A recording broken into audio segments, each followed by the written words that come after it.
با خلاصه خبرگزاری شو از تاجیکستان و جهان، من شعله گلخواجه در خدمت شما قرار دارم. امروز 28 آگوست است و یک جا مرور میکنیم به سرخط موضوع روز. خدمات ضد انحصاری فرمایش را به شرکت‌های موبیلی فرستاد. مشتریان راضی نیستند، اما نرخنامه نوی سیم کارت تصدیق شد. نه نفقی مان 250 سون. آیا 250 سون نفقی مانم بلند. معاش کم ولی طلبگاران زیاد. آژانسی مبارزه با ضد فساد جایهای نوی کاری را اعلان نمود. آیا با 800 سومانی می شود زندگی کرد؟ یک مادر راست گم این 700-800 سوم برای یک اویله که 3-4 فرزند دارد البته نمیرسد. کم از 1-2 سوم در یک مادر زندگی را پیش ببرد. باز نقاب پوش این دفعه در دهه مهاجرآباد فرخار. نفر سیاه‌پوشی نامعلوم اساساً زنها را میترساند. و شروع میکنیم از آن که رئیس جمهوری ازبکستان ماه آینده به تاجیکستان میآید. به همین ترتیب در یک سال اخیر این سفر دوم شوکت میرزیویف به دوشنبه خواهد بود. قرار است این دفعه میرزیویف در نشست مربوط به سازمان اتحادیه دولت‌های مستقل شرکت کند. همایش مذکور از 27 تا 28 سپتامبر در دوشنبه برگزار می شود. رئیس جمهوری ازبکستان بر علاوه شرکت در جلسه با سران کشورهای عضو این سازمان ملاقات‌های جداگانه خواهد داشت. نشست سران سازمان اتحادیه دولت‌های مستقل بار اخیر در سوچی برگزار شد و رهبری دوره آن به تاجیکستان واگذار گردید. خدمات ضد انحصاری تاجیکستان نرخنامه نوی سیم کارت را تصدیق کرد. اکنون رسما از 1 سپتامبر 215 سومانی برای پیوست شوی و 35 سومانی برای گذراندن به توازن سیم کارت گرفته می شود. گذشته از این یک مسئول خدمات در صحبت با همکاران ما گفت که پیشنهاد بلند بردن نرخ سیم کارت از جانب همین شرکت ها وارد شده است. برای یوسفی موضوع را ادامه می‌دهد. خدمات ضد انحصاری تاجیکستان گفت 250 سومانی شدن قیمت سیم کارت ها به مسائل امنیتی مربوط است. و کوشش میکنیم که از طرف مقامات های دخلدار خصوصا شرکت های موبیلی دقیق شماره مشتریان باشد. مقامات تنظیم کننده نرخ ها با اصرار در صحبت با ما میخواست جبهه مالی داشتن این قرار را رد کند، در حالی که بعداً جز امنیت هدفهای مالی نیز بیان شدند. این مبلغ ها به واسطه شرکت‌های موبیلی و صورت حسابی آنها جمع می شود و طبق قانونگذاری جاری اندازبندی می شود. خدمات ضد انحصاری گفت قیمت سیم کارت ها و از نو ثبت نام کنی آن با پیشنهاد 4 شرکت موبیلی تاجیکستان افزوده است.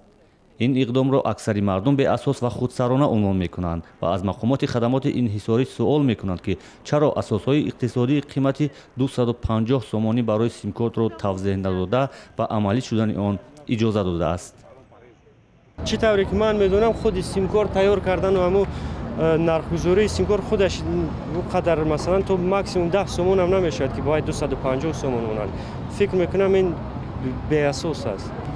باید زندگی مردم، درآمد مردم به نظر گرفته میشد. یک کاری است که مثلا گویم ضد سیاست دولت است، ضد همه چیز است. مثلا ساکنانی که ساعتها در نزد نقطه‌های فروش و از نو ثبت نام سیم کارت ها نوبت پایی میکنند، افزایش قیمت سیم کارت ها و از نو ثبت نام کنی سیم کارت ها را دست درازی به جیب به این هم تقریبا تهی مردم میدانند.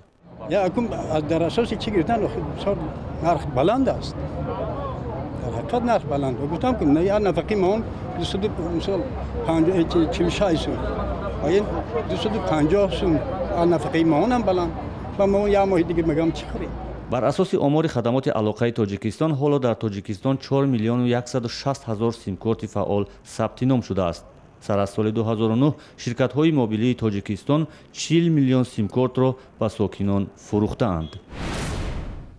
رو می‌ریم به موضوع جهانی. در مولداوا روز 27 آگوست در روز استقلالیت صدها نفر به میدان برآمدند. تظاهرگران طلب کردند که به فسادکاری و اداره غیر مؤثر دولتداری خاتمه داده شود. در همین حال رهبران کشور نیز در پس منظر شعارهای ضد حکومتی اعتراضگران در مرکز کیشینیوف جمع شدند تا از مستقلیت کشورشان جشن بگیرند. تفصیلات از اسکندر خوجه میرزاده. روز 27 اوگوست هنگام تجلیل روز استقلال مولداوا پلیس تعیینات خاص جمع آمد مخالفین حکومت را پراکنده کرد. چند روز پی هم گروه‌های مخالف حکومت مولداوا بر ضد اصلاحات بحث برانگیز حزب حاکم دموکرات چاره‌بینی‌های اعتراضی برپا می‌کنند. قهر و غضب مخالفین از آن سبب افزایش یافته است که اخیراً مقامات پیروزی نامزد مخالفین حکومت در انتخابات میر شهر کیشینیوف پایتخت مولداوا را بکار کردند. 26 اوگوست هزارها طرفدار اتحادیه اروپا در مرکز کیشینیوف جمع شده بودند. بسیاری از اشتراکچیان اعتراض در نزد مجسمه استپان بزرگ خیمه زده شب را همانجا سپری کردند. قبل از آغاز مراسم با تنتنه جشن روز استقلال، پلیس اعتراضگران را از نزد هیکل دور کرد. اما صدها نفر در نزد آن باقی مانده به گلگزاری پرزیدنت مولداوا ایگور دادان مخالفت کردند.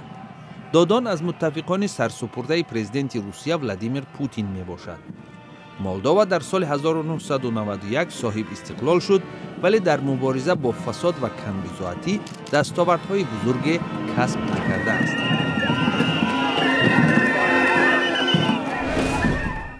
شما برنامه خبری رادیو آزادی را تماشا دارید. اجنسی ضد فساد کارگر میجوید، اما نه خود اعلان جایهای کاری خالی، بلکه طلبات نسبت داوطلبان و معاشی که پیش بینی شده است مایه توجه است. از 600 تا نزدیک 900 سومانی. این مبلغ از معاش میانه در کشور تقریبا 2 برابر کمتر است، ولی طلبگاران این وظیفه ها به مراتب بیشتر از دیگر کارخانه های دولتی است. نیمکاسه زیر کوسه را همکاران ما از نستایش وریمه جستجو کردند. ساکنان میگویند پیشبرد روزگار از 600 تا 800 سومانی و یا 80 دلار در پایتخت تاجیکستان تقریبا غیر امکان است. محض همین قدر معاش را آژانسی ضد فساد برای داوطلبان کار در این نهاد پیشنهاد میکنند. به گفته دوشنبگی ها مبلغ مذکور تنها برای خرج نقلیات و خوراک نصف روزی میرسد. به خصوص در دوشنبه برای زندگی حداقل 1,500 سومانی لازم است. البته نمیرسد. در تاجیکستان همچون معاش این خیلی کم است. 5000 بالا باشد میشد با فکر ما. یک مادر راست که این 700-800 برای یک اویله که 3-4 فرزند دارد البته نمیرسد. کم 1,000 سوم در یک مادر زندگی را پیش بره. به چیزای زیادی. به چیز زیادی. اور روغن کارتوش. آژانسی درباره آنکه تا به حال چقدر داوطلبان برای اشغال 15 وظیفه خالی حجت سپاریدند معلومات نمی‌دهد. شرط‌های قبول به کار که در سامانه آژانسی نشر شده است خیلی بلند است. معلومات عالی اقتصادی و یا حقوق شناسی، 2 سال تجربه کاری در نهادهای دولتی و یا 3 سال سابقه عمومی مهنتی. کارشناسان میگویند معاش پس در نهاد به مثل آژانسی ضد فساد برای سوء استفاده از منصب باعث می شود. وقتی تو معاشی کم ولی اعتبار زیاد دارید، خواه و ناخواه در چنین شرایط و در نظامی که ما زندگی داریم مردم خودشان پیشنهاد میکنند. تو هم میگیری. صاحب نظران بر اینند که شرایط ناگوار کار یکی از وسیله‌های نظارت کارگران در نهادهای قدرتی کشور است.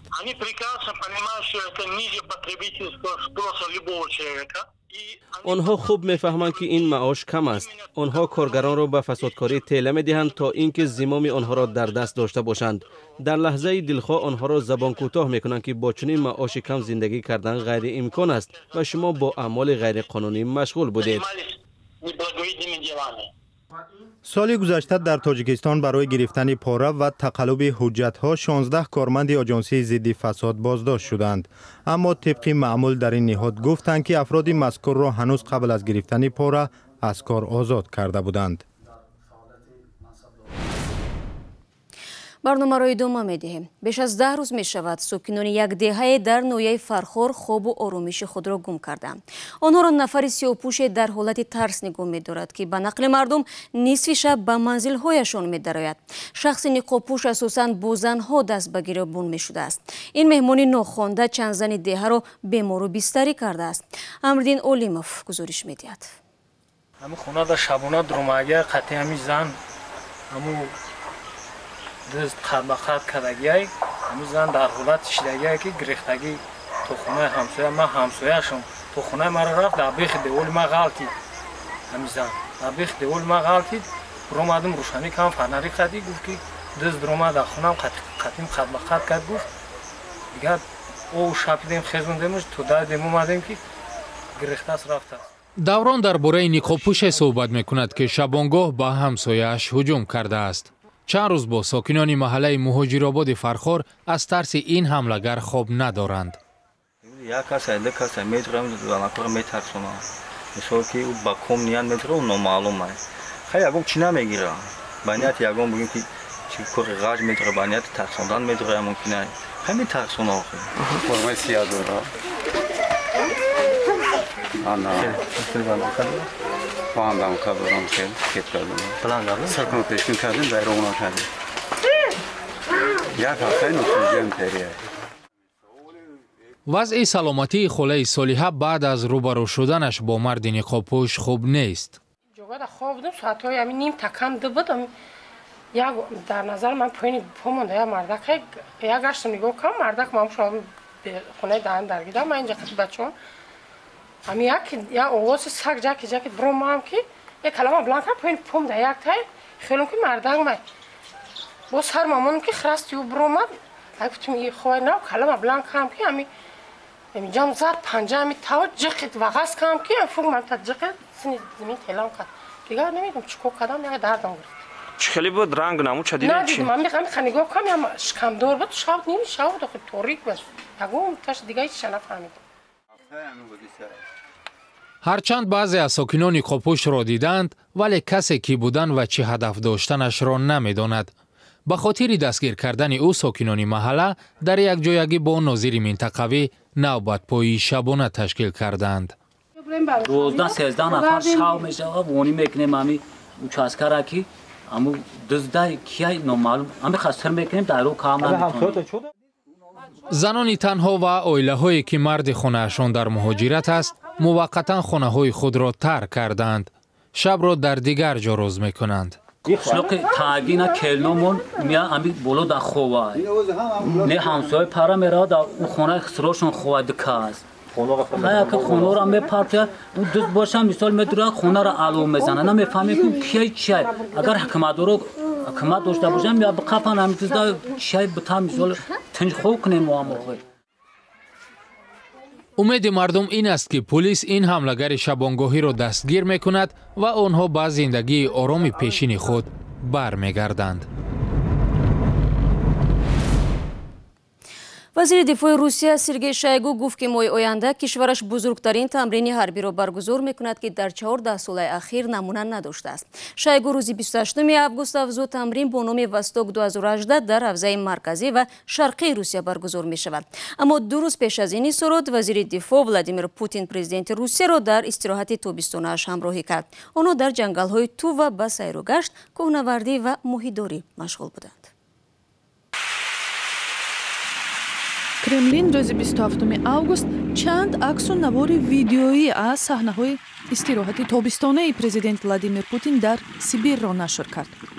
дар ин саҳнаҳо Путин дар иҳотаи чанд мақоми расмӣ аз ҷумла бо вазири дифоъ ва раиси хадамоти амнияти федералӣ дида мешавад. Путини 65 сола либоси низомӣ дар тан бо дурбин ва васоили кӯҳнавардӣ дида мешавад. дар саҳнаҳои дигар ӯро ба ҳангоми шиноварӣ дар обҳои Енисей дарёе ки аз минтақаи Туваи Сибири шарқӣ убур мекунад намоиш доданд.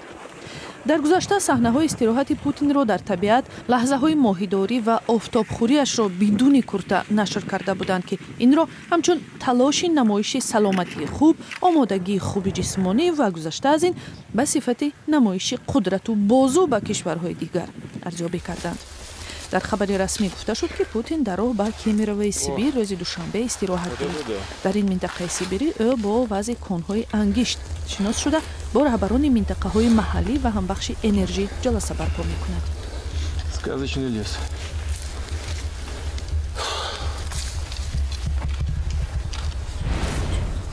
و با همین گزارش درباره استراحت ولادیمیر پوتین برنامه امروز اخبار رو به پایان میرسونیم. خبرهای بیشتر از این رو شما میتوانید در سامانه رادیو آزادی www.azadi.org پیدا کنید. در سامانه آزادی و شبکه‌های اجتماعی که ما در آنجا رسما صفحه داریم خبرهای زیادتر از این گذاشته شده است. همچنین در آزادی ویدیو نوارها رو تماشا کنید. من فردا شما رو با برنامه نو منتظر میشم. خدا نگهدار.